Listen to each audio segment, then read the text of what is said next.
Hey there guys, this is Obsidian Chill. Got another video for today.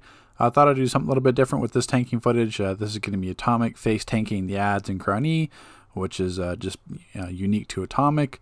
Earth can do it well as well. You'll see right off the break I always use a mass density. What that does is you're not going to be able to, well for sure, not combo while you're pull. You're going to get interrupted. You got to keep pulling and moving to pull the ads to the same position. So your aura most likely is going to drop as well as you can't heal.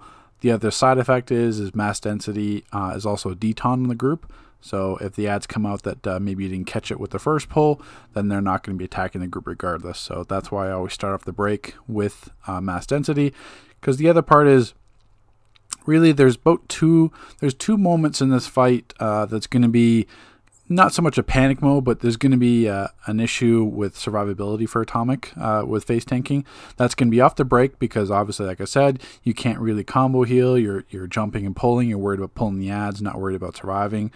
Density is going to break instantly because it's the weakest tank shield in the game. So it's the other part is when the group kills Warmungus and starts attacking the ads until Merc comes out. That becomes an issue as well. This whole encounter with face tanking revolves around keeping up a constant juggle in the ads with thermonuclear. You may ask why I'm not running like Atom Splitter. Atom Splitter basically makes the ads immune much faster. I think a lot of it has to do with Atom Splitter. Each combo is also pull, so it's like overlapping CC on each ad. So it kind of makes them immune a lot faster compared to thermonuclear.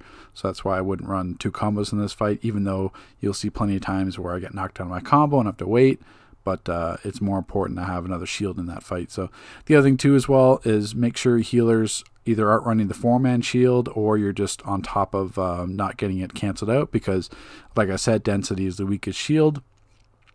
So you want to have the full access on hard light shield. So you can see right now the group is attacking the ads because Warmungus is down and Merc hasn't come out yet. So the ads, they're getting immune much faster. They're not juggling correctly.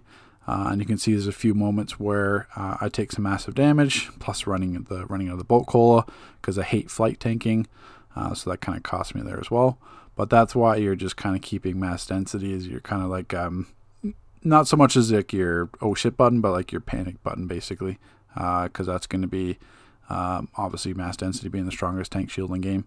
But essentially, it comes down to another tip you should do that I wasn't really doing in this video is using the breakout trinket on Coral or Aqua Skull, because another time with Atomic, you know their skulls are gonna interrupt you. That's gonna be, you know, you're not gonna resist that stun. So the issue with that is you may not be able to break out as quickly. You may get kind of stunned, and then obviously since you're face tanking, you've got all the ads in front of you. If they break out of the immunity and start attacking, you're taking massive spike damage. Because you'll see a few times here where they're kind of where they're not immune, and I kind of get hit with a lot of spike damage, especially when the group is attacking the ads, like you see, because the ads aren't doing what they should be doing because they're getting immunity from the troll stunning them, the DPS attacking and everything. So they're breaking out much faster out of thermonuclear juggle than they should be. So like I said, yeah, you could save the breakout trinket for Coral and Aqua Skulls. I don't really do that in this video, but that's what you should be doing. The other thing you really should be doing is focusing better on chromatic emitter rotation. I wasn't really using that here. That's why you see me taking a lot more damage than I should be, just because I'm more concerned with them becoming immune. So I want to just keep a thermonuclear juggle, but that didn't work as cleanly in this video, just with them all breaking out quickly, as well as me getting stunned in my combo frequently. So it's more, this fight, face tanking as Atomic comes more into like down to like, you know, best case scenario. So if you can kind of keep a constant juggle on the ads, thermonuclear is always going to juggle them. You mix in with your chromatic emitters, really you don't have much of an issue.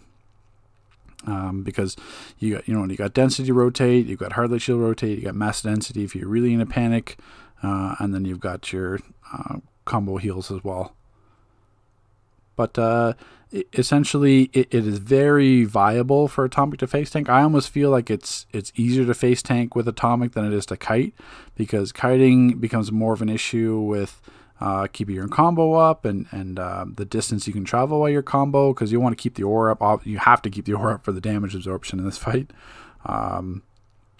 as well as the extra combo heals, because obviously what makes face tanking viable is having that damage absorption from the aura.